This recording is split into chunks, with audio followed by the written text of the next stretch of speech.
এটা বুঝিয়ে দিয়েছে যে তিয়ানকে মারার জন্য সে ওখানে নিয়ে গিয়েছে। কারণ তিয়ানকে নিয়ে যাওয়ার পর থেকে তিয়ানের সঙ্গে খুব খারাপ আচরণ করছিল গ্র্যান্ড মাস্টার। যাই হোক, তিয়ান কিন্তু ওখানে বেশ মজাই আছে এবং ওকে এমন ভাবে সিল করে রাখা হয়েছে ওখানে যাতে কেউ বুঝতেও না পারে যে তিয়ান ওখানে খুব ভালো আছে। তো এখানকার এই ট্রাস্টের যেসব মাস্টাররা ছিল তারা বলে, আপনি তো তিয়ানকে সবসময় নিজের কাছে রাখতে চাইতেন, তাহলে তিয়ানকে আপনি কিভাবে মারলেন বিশ্বাস হচ্ছে না।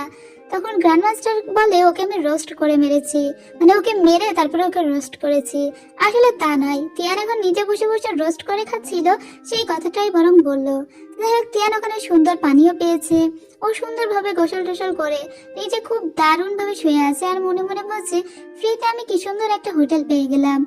যাই হোক, সবাই যখন এটা শুনে চলে যায়, তিয়ানের মাস্টার এসে বলে, গ্র্যান্ড মাস্টার, তিয়ানকে আপনি মেরে ফেলেছেন, কিন্তু অন্ততপক্ষে তাকে দাহ করার সুযোগটুকু আমাকে দিন।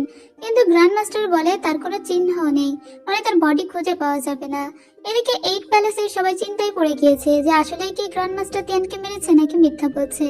তখন মুন প্যালেসের ওই মেয়েগুলো আসে আর বলে, আমরা ফ্লাইং হাউসে ছিলাম, তখন গ্র্যান্ড মাস্টার ওখানে তিয়ানকে নিয়ে গিয়েছিল এবং আমাদের সকলকে বাইরে বের হয়ে যেতে বলে আর তিয়ানকে ভীষণ জোরে জোরে আঘাত করে মেরে ফেলে। গ্র্যান্ড মাস্টার বলে, আমার বিশ্বাস হয় না, কারণ সে যেদিন আমাদের সবাইকে মারতে চেয়েছিল সেদিন কিন্তু তিয়ানকে বাঁচিয়ে রেখেছিল। তাই আমরা বলি কি, চলো বরং আমরা হুট করে গ্র্যান্ড মাস্টারের কটেজে যাই, সেখানে গিয়ে দেখি যে তিয়ানকে সে রেখেছে কিনা।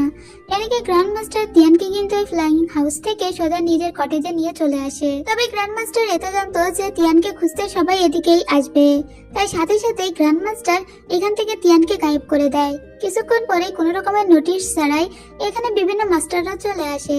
তো তিয়ানের এখানে রক্তাক্ত জামা কাপড় দেখে ওরা বলে যে ও আচ্ছা, তাহলে এই জামা কাপড়ের গন্ধই আমরা পাচ্ছিলাম। সারা ঘর ওরা সার্চ করে দেখে কোথাও তিয়ানের কোনো চিহ্ন নেই। মাস্টার সে তখন বলে, আমরা তিয়ানের গায়ের গন্ধ পাচ্ছিলাম, তাহলে মনে হয় এই জামা কাপড়গুলো থেকেই ওই গন্ধটা আসছিল। যেহেতু তিয়ান মরে গিয়েছে তাই আমাদের আপনাকে অবিশ্বাস করার আর কোনো কিছুই নেই। গ্র্যান্ড মাস্টার বলে, তোমাদের সাহস কম নাই, তুমি আমাকে অবিশ্বাস করেছিলে। তখন মাস্টার শি বলে, ঠিক আছে, এই জামা কাপড়গুলো তাহলে আমরা নিয়ে যাচ্ছি, এগুলোকে আমরা পুড়িয়ে ফেলবো। গ্র্যান্ড মাস্টার বলে, ঠিক আছে। ওরা চলে যাওয়ার পরে আমরা ছোট্ট ওটারকে দেখতে পাই। মূলত এটা একটা উট বিড়াল, আচ্ছা এটাকে বরং বিড়ালই বলি, সহজ করে বললাম আর কি। তো এই বিড়াল রূপে তিয়ানকে বানিয়ে দিয়েছিল এখন গ্র্যান্ড মাস্টার, যাতে কেউ ওকে খুঁজে না পায়। এদিকে আবার চাংলানকে দেখতে পায়, সে এসে তার দিদির কাছে যে স্পেলটা করে দিয়েছিল, দিদিকে অজ্ঞান করে দিয়েছিল, সেই স্পেলটা তুলে নেয়। রুলিং ওকে বলে, তোমার তো সাহস কম নাই, তুমি আমার উপর স্পেল করেছিলে। চাংলান তখন কাঁদতে কাঁদতে বলে, আমাদের সমস্ত আশা ভরসা সব জলে গেল, ওরা তিয়ানকে মেরে ফেলেছে। গ্র্যান্ড মাস্টার তিয়ানকে এমন ভাবে মেরেছে যাতে ওর বডিটা পর্যন্ত পাওয়া যাচ্ছে না। রুলিং এই কথা শুনে অবাক হয়ে বলে, গ্র্যান্ড মাস্টার তাকে কেন মারবে? রুলিং এর কোনোভাবেই বিশ্বাস হয় না যে গ্র্যান্ড মাস্টার মারতে পারে তিয়ানকে। এজন্য সে ডেকে পাঠায় নিয়ানজুকে। নিয়ানজুর কাছে জিজ্ঞেস করে যে তিয়ান এখন কোথায়। নিয়ানজু বলে, তিয়ান আমি জানি না, গ্র্যান্ড মাস্টারের পাশেও তাকে দেখিনি, তবে তুমি যদি তিয়ানের সঙ্গে দেখা করতে চাও আমি গ্র্যান্ড মাস্টারকে গিয়ে জিজ্ঞেস করব। এদিকে তিয়ানের যখন ঘুম ভাঙে তখন দেখে ও ছোট্ট একটা বিড়াল হয়ে গিয়েছে। ওর খুবই খারাপ লাগে। ও গ্র্যান্ড মাস্টারকে বলে, আপনি কি পাগল হয়ে গিয়েছেন? আমাকে কেন এরকম একটা উট বিড়াল বানিয়ে দিয়েছেন? ওর মনে পড়ে যখন ও মডার্ন ওয়ার্ল্ডে ছিল তখন একদিন ফোনে উট বিড়ালের ছবি দেখে অনেক হাসছিল আর মনে মনে বলছিল এদের জীবন না জানি কত সুন্দর, কিন্তু এখন আর খুবই খারাপ লাগছে এভাবে বিড়াল হয়ে থেকে। গ্র্যান্ড মাস্টার ওকে বোঝায়, তোমাকে বাঁচানোর জন্যই বিড়াল বানিয়েছি, এখন থেকে তুমি এই বিড়াল হয়েই থাকবে, আর 3 মাসের আগ পর্যন্ত তুমি তোমার ফেস চেঞ্জ করতে পারবে না, তোমাকে আমি চেঞ্জিং পিল খাইয়ে দিয়েছি। এদিকে নিয়ানজু এসে জিজ্ঞেস করে তিয়ান কোথায়। ও বুঝতেই পারে না ছোট্ট ওই উটবিড়ালটাই আসলে তিয়ান। তিয়ান বারবার করে বোঝানোর চেষ্টা করে যে আমি তিয়ান, কিন্তু ওর ভাষা তো শুধুমাত্র গ্র্যান্ড মাস্টার ছাড়া আর কেউ বোঝে না। এদিকে আমরা মাস্টার শিকে দেখতে পাই। মাস্টার শি এর ছেলে আনসু নামে যে মেয়েটিকে অনেক ভালোবাসতো, সেই মেয়েটির সঙ্গে মাস্টার শি কখনোই তার ছেলেকে বিয়ে দিতে চাইতো না। মাস্টার শি তার ছেলেকে সাইয়ান নামের একটা চিঠিতে পাঠিয়ে দেয়। মাস্টার শি ওই শহরে তার ছেলেকে এজন্য পাঠিয়েছে, ওই শহরেও নাকি স্পিরিট ফায়ারের আগমন ঘটেছে, আর মাস্টার শি তার ছেলেকে এটা খোঁজার জন্যই পাঠাচ্ছে। যাই হোক, যাওয়ার আগে মাস্টার শি এর ছেলে একবার আনসুর সঙ্গে দেখা করতে আসে, কিন্তু মাস্টার শি এটা মোটেও পছন্দ করে না, তাই তার ছেলে চলে যাওয়ার সাথে সাথেই মাস্টার শি এখানে চলে আসে আর আনসুকে সাথে সাথে ওখানে মেরে ফেলে। মারার আগে শুধু এটুকু বলে, তুমি আমার ছেলের পথে অনেক বাধা হয়ে দাঁড়াচ্ছ, এর জন্য ওকে মেরে ফেলে দেয়। মাস্টার সে কত খারাপ একটা মানুষ একবার চিন্তা করে দেখুন। এদিকে এই খবর জানতে পারে গ্র্যান্ড মাস্টার, তাই গ্র্যান্ড মাস্টার ওর সোল প্রদীপটাকে টেনে আনে আর ওকে জিজ্ঞেস করে কে তোমাকে মেরে ফেলেছে। ও তখন বলে মাস্টার সে আমাকে মেরে ফেলেছে। গ্র্যান্ড মাস্টার বলে কিন্তু তোমাকে কেন মারতে গেল? মেয়েটি তখন বলে আমি জানি না কেন আমাকে মারলো, তবে আমি এর প্রতিশোধ নিতে চাই। তখন গ্র্যান্ড মাস্টার বলে তোমার হয়ে আমি প্রতিশোধ নিব, কারণ তুমি অলরেডি মরে গিয়েছো। শুধু এটা বলো মাস্টার শিয়ের ছেলে এখন কোথায়? মেয়েটি বলে আমি শুধু এটুকু জানি যে সে সাইয়ান সিটিতে গিয়েছে। যাই হোক, এবার গ্র্যান্ড মাস্টারও মনে মনে ভাবে যে তাকে সাইয়ান সিটিতে যেতে হবে। এদিকে মাস্টার শি কিন্তু গ্র্যান্ড মাস্টারের রুমে একটা বাগ লাগিয়ে রেখেছে যাতে তিয়ানকে কোনো রকমে দেখা যায় কিনা, কিন্তু ওই আয়নার সাহায্যেও দেখে দেখা যায় যে না, তিয়ান আসলেই বোধহয় মরে গিয়েছে এবং কোথাও ওকে দেখা যাচ্ছে না। এরপরে আমরা সাইয়ান সিটি দেখতে পাই যেখানে গ্র্যান্ড মাস্টার এসেছিল, সাথে নিয়ে এসেছিল নিয়ানজুকে আর সাথে ওই বিড়ালটিকে মানে তিয়ানকে। এরপরে এখানে আসার পরে ওরা একটা বিশেষ লোককে খুঁজে বেড়াচ্ছিল। তো তিয়ানকে একটা জায়গায় রেখে দেয় মাস্টার আর বলে তুমি নিয়ানজুর সঙ্গে থাকো, আমি একটা ছেলেকে খুঁজতে যাচ্ছি। কিন্তু তিয়ানের পিছু পিছু আবারও হাঁটা দেয়। এরপরে মাস্টার একটা প্যাভিলিয়নের ভিতরে প্রবেশ করে আর সেখানে ইয়ান নামের একটা ছেলেকে দেখতে পায়। এই ছেলেটিকে বিভিন্ন মেয়েরা এসে বিভিন্ন উস্কানিমূলক কথাবার্তা বললেও এই ছেলেটির কোনো মেয়ের প্রতি কোনো রকমের কোনো আগ্রহ উত্তেজনা কিছুই কাজ করছিল না। তো এই ছেলেটিকে গ্র্যান্ড মাস্টার ফলো করতে লাগে। তো ওই ছেলেটির পিঠে একটা বার্ড মার্ক দেখতে পায় গ্র্যান্ড মাস্টার। গ্র্যান্ড মাস্টার তখন বুঝতে পারে ও যাকে খুঁজে বেড়াচ্ছে এই সেই ছেলে। তবে সেই ছেলের কাছে আমরা জিয়া নামের একটা মেয়েকে আসতে দেখি। এই জিয়া নামের মেয়েটি এসে বলে তুমি কি আমাকে ভুলে গিয়েছো ইয়ান? তুমি না আমাকে আগে প্রচন্ড ভালোবাসতে, এখন তুমি আমার সঙ্গে কথা পর্যন্ত বলতে যাচ্ছ না। কিন্তু ইয়ান তখন বলে তুমি আমার সামনে এসো না তো। আর এটা বলে ওখান থেকে চলে যাচ্ছিল। যাই হোক, এরপরে আমরা দেখতে পাই যে তিয়ান এসে গ্র্যান্ড মাস্টারকে খুঁজে পেয়েছে। গ্র্যান্ড মাস্টার ওর বেশভূষা চেঞ্জ করে নিয়েছে এবং গ্র্যান্ড মাস্টার ইয়ান সেজে নিয়েছে আর সাথে বিড়ালটাকেও নিয়ে নিয়েছে। আর মেইন যে ইয়ান তাকে বন্দি করে রেখেছে। আসলে সীমাজিও এটা জানতে চায় যে ওই ইয়ান নামের ছেলেটির ভিতরে কি এমন রহস্য আছে সেটা আমাকে খুঁজে বের করতে হবে।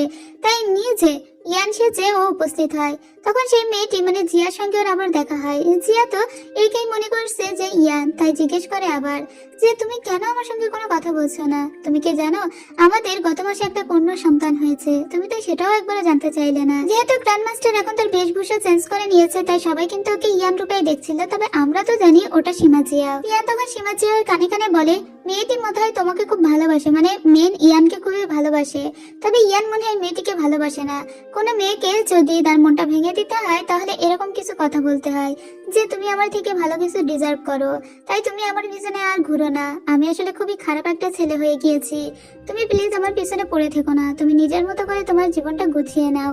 তো তিয়ানের এই কথাগুলো শুনে গ্র্যান্ড মাস্টার এই কথাগুলো জিয়াকে বলে আর ওখান থেকে চলে আসে। কিন্তু জিয়া এই কথাগুলো একদমই বিশ্বাস করে না আর সেজন্য ইয়ানের পিছু পিছু যেতে থাকে। ওর খুবই খারাপ লাগে যে তার ভালোবাসার মানুষটি এভাবে চেঞ্জ হয়ে গেল। যে ক্যারেজে উঠে যাচ্ছিল ইয়ান, সেই ক্যারেজে ও তিয়ানকে দেখতে পায়। তো অন্য একটা মেয়েকে দেখেও মনে মনে ভাবে তাহলে কি এই মেয়েটির প্রেমে পড়েছে এখন ইয়ান? তাই এখন একে মানুষ রূপে মানে উদ্বিড়াল থেকে মানুষ রূপে বানিয়ে দিয়েছিল গ্র্যান্ড মাস্টার। তিয়ান গ্র্যান্ড মাস্টারকে বলে আপনি না বলেছিলেন 3 মাসের আগে আমি নাকি মানুষ হতে পারবো না, তাহলে যে আমাকে মানুষ বানিয়ে দিলেন? তখন গ্র্যান্ড মাস্টার বলে আসলে আমার মন মর্জি মতো ওই পিলটা কাজ করে। যখন আমি চাইবো মানুষ হয়ে যাও তখন তুমি মানুষ হয়ে যাবে, যখন চাইবো বিড়াল হয়ে যাও তখন তুমি বিড়াল হয়ে যাবে। এখন আমরা ইয়ানের বাড়ি যাওয়ার চেষ্টা করব এবং ইয়ানের বাড়িতে আমি ইয়ান সেজেই ঢুকবো। এরপরে ওই ইয়ানের বাড়িতে আসে এবং ইয়ান সেজেই ভিতরে প্রবেশ করে। কিন্তু সবাই ওকে ইয়ান মনে করলেও ও তো আর ইয়ান ছিল না। তবে ওর সাথে করে মেইন ইয়ানকেও নিয়ে এসেছিল, যে ইয়ানকে এখানে বন্দি করে রাখা হয়েছে। ইয়ান ওর মতো আরো একজনকে দেখে ভীষণই ভয় পেয়ে যায়। তবে এখানে এসে সীমাজিও এটা বুঝতে পারে যে ইয়ানের একগাদা কনকিউবাইন রয়েছে। সীমাজিও খুবই অবাক হয়ে যায় যে ইয়ান ওর জীবনে এতগুলো বিয়ে করেছে কেন, এবং ও যখনই বাহিরে আসছিল এই মেয়েগুলোকে পাগল করে দিচ্ছিল। এবার তিয়ান বলে আমার মনে হয় কোনো একটা কাহিনী আছে এতগুলো মেয়ে বিয়ে করার পিছনে। আবার এই মেয়েগুলোর প্রতি ইয়ানের কোনো রকমের কোনো ভালো লাগাও কাজ করছে না। আবার আমরা হোটেলে যে মেয়েটিকে দেখেছিলাম ওর প্রতিও কোনো ভালোবাসা নেই।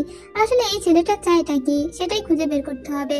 রাত্রেবেলা গ্র্যান্ড মাস্টার যখন ঘুমাচ্ছিল তখন ও কাছে করে বিড়ালটাকে নিয়েই ঘুমাচ্ছিল। তো তিয়ান বলে আমি তো একটা মেয়ে, এভাবে কেন নিয়ে ঘুমাচ্ছ? যাই হোক, এরপরে ও গ্র্যান্ড মাস্টারকে বলে আমার মনে হয় কি আপনি আমাকে একটু মানুষ বানিয়ে দিন আর আমি গিয়ে একবার জিয়ার সঙ্গে দেখা করি। তো ও জিয়ার সঙ্গে দেখা করতে আসে। জিয়াকে বলে ইয়ানের মনে হয় কোনো একটা কিছু হয়েছে। তুমি কি জানো ইয়ানের পিঠে যে বার্ড মার্কটা আছে ওটার কথা? জিয়া তখন বলে হ্যাঁ আমি জানি, কিন্তু ওই বার্থমার্কটা কিভাবে এলো তা জানি না। আসলে ইয়ান আগে ওরকম ছিল না। ইয়ান ইদানিং খুবই উদাসীন হয়ে গিয়েছে। ইয়ান আমাকে খুবই ভালোবাসতো, আমাদের খুব ভালো সম্পর্ক ছিল, এজন্যই তাই কন্যা সন্তানের জন্ম আমি দিতে পেরেছি। কিন্তু হঠাৎ করে ইয়ান অনেক চেঞ্জ হয়ে গিয়েছে, আর আমার মনে হয় এমন কোনো কাহিনী ওর সঙ্গে ঘটেছে যার কারণে ও এরকম হয়ে গিয়েছে। কিন্তু জিয়া তিয়ানকে এটাও বলে সেদিন গ্যারেজে আমি আপনাকে দেখেছিলাম, এখন কি ইয়ান আপনাকে ভালোবাসছে? তিয়ান তখন বলে আসলে সেটা নয়, আমি ওখানে ওই দিন ইয়ানের সঙ্গে ছিলাম না, অন্য কারোর সঙ্গে। আমি তার সার্ভেন্ট হয়ে কাজ করছি, এজন্যই তো আপনার সঙ্গে দেখা করতে এলাম। যাই হোক, আপনি যেহেতু জানেন না বার্থমার্কের ব্যাপারটা, তো আপনি একটু সাবধানে থাকবেন, আমি পুনরায় আপনার সঙ্গে আবার দেখা করব। এরপরে তিয়ান পুনরায় আবারও ফিরে আসে এবং ও উদ্বিড়াল হয়ে যায়। এরপরের দিন সকালবেলা আমরা দেখতে পাই তিয়ান যখন ওই বিড়াল হয়ে হাঁটছিল, ঠিক তখনই ও রুলিংকে দেখতে পাই এদিকে আসতে। রুলিং ও ছাইয়ান চিঠিতে তিয়ানের খোঁজে খোঁজে এসেছে, তবে ও কোথাও তিয়ানকে খুঁজেই পাচ্ছে না। ও সব জায়গায় তিয়ানকে খুঁজে বেড়ানোর চেষ্টা করছে। তিয়ান তখন বুঝতে পারে যে রুলিং ওকে খুঁজতে এসেছে। ও তখন বারবার ওকে ইশারা করে আর ওকে বোঝানোর চেষ্টা করে যে আমি তিয়ান, তুমি বুঝতে পারছো না। কিন্তু তারপরেও রুলিং না বুঝতে পারলে ও তখন লিখে বোঝায় যে আমি আসলে তিয়ান, আর গ্র্যান্ড মাস্টার আমাকে বাঁচানোর জন্য এরকম একটা বিড়াল বানিয়ে দিয়েছে। এরপর তিয়ানের সঙ্গে দেখা হয়ে যায় এখানে থাকা নিয়ান্দ্রুর সঙ্গে এবং গ্র্যান্ড মাস্টারের সঙ্গে। নিয়ান্দ্রু এখনো পর্যন্ত জানে না যে বিড়ালটি সবসময় গ্র্যান্ড মাস্টার নিয়ে ঘুরছে সেটাই আসলে তিয়ান। যাই হোক, এখানে রুলিং কেন এসেছে এটা গ্র্যান্ড মাস্টার জিজ্ঞেস করে এটা জানতে পারে রুলিং আসলে তিয়ানের খোঁজ করতে এসেছে, আর কোনো উদ্দেশ্য ওর নেই। এরপরে রুলিং এর সঙ্গে নিয়ান্দ্রু হাঁটতে থাকে। নিয়ান্দ্রু রুলিংকে বলে কিভাবে মানুষ হতে হয়, মানে মানুষের মতো আচরণ করতে হয়, তা তুমি আমাকে শিখিয়ে দাও। তো রুলিং ওকে শিখিয়ে দিতে লাগে যে মানুষ অনেক ধরনের আচরণ করে। ঠিক তখনই একটা বিক্রেতা ওদেরকে একটা বাঁশি দেখিয়ে বলে এই বাঁশিটা অনেক সুন্দর, এটা কিন্তু ম্যাম আপনি নিতে পারেন। নিয়ান্দ্রু তখন ওই বাঁশিটা কিনে ওর মাস্টারকে দেয় আর বলে যদি আপনার কখনো প্রয়োজন হয় আপনি শুধু বাঁশিতে ফু দিবেন আর আমি আপনার কাছে চলে আসব। তবে এই বাঁশিটার দাম হলো 20 টাকা, সেখানে নিয়ান্দ্রুর কাছে চাওয়া হয় 100 টাকা। ওই 100 টাকায় দিয়ে দিচ্ছিল ওই লোকটিকে। রুলিং তখন ওকে বোঝায় যে দেখো এখানে একটু দরাদরি করতে হয়, না হলে তুমি ঠকে যাবে। আর তাছাড়া তোমাকে যে কেউ যে কোনো কিছু দিতে গেলে তুমি বলবে যে আমার সময় নেই, যদি তুমি না চাও সেটা নিতে। অথবা তারপরেও যদি কেউ কিছু জোর করে তাহলে এটা বলবে যে আমার জিনিসটা এখন ভালো লাগছে না। তারপরেও জোর করলে তুমি বলবে যে আমি পারবো না। মানে এভাবে মানুষকে একবারে রিফিউজ করতে নেই, বেশ কয়েকবার চেষ্টা করে তারপরে করতে হয়। এদিকে সীমাজিয়াও দেখিয়েছে ওর সমস্ত কনকিউপাইন গুলো এসে অনেক কান্নাকাটি করছে আর বলছে আমাদের ছেলে মেয়েগুলো কোথায় আছে, তাদের সঙ্গে অন্তত একবার আমাদের দেখা করতে দাও। সীমাজিয়া বুঝতে পারে এই সমস্ত কনকিউপাইনের ছেলে মেয়ে আছে, কিন্তু তাদের সঙ্গে দেখা পর্যন্ত করতে দেওয়া হয় না।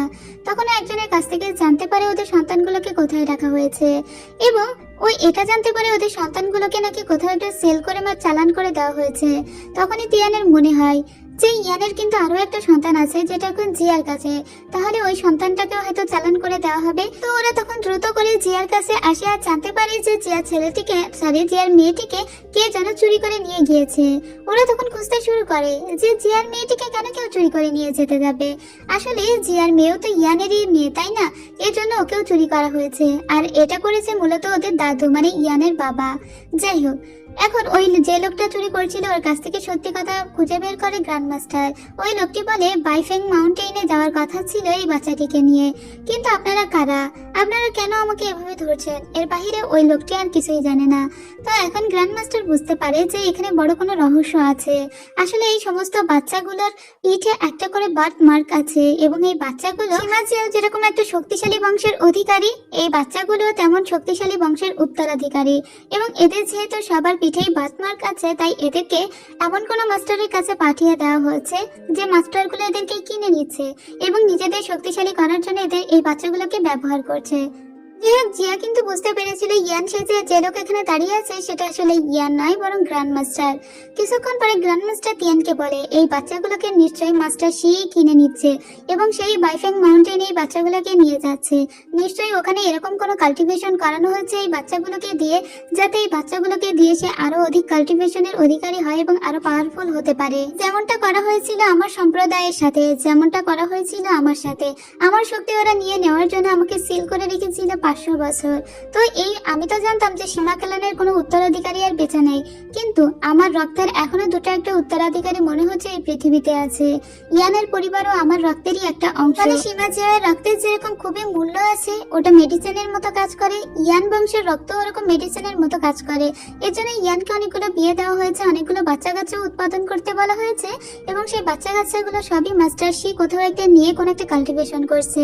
এখন তিয়ানকে গ্র্যান্ড মাস্টার বলে আমাদেরকে ওটাই খুঁজে বের করতে হবে যে এই বাচ্চাগুলোকে কোথায় নিয়ে যাওয়া হয়েছে এবং কি উদ্দেশ্য মাস্টার শি। এই সাথে সাথে এই পার্টের গল্প শেষ হয়ে যায়। যদি এই পার্টের গল্প একটু ভালো লাগে আপনাদের, অবশ্যই একটা লাইক কমেন্ট করে পাশে থাকবেন। তো আজ এ পর্যন্তই, দেখা হবে পরের পার্টে। ততক্ষণ সবাই ভালো থাকুন, সুস্থ থাকুন, খোদা হাফেজ।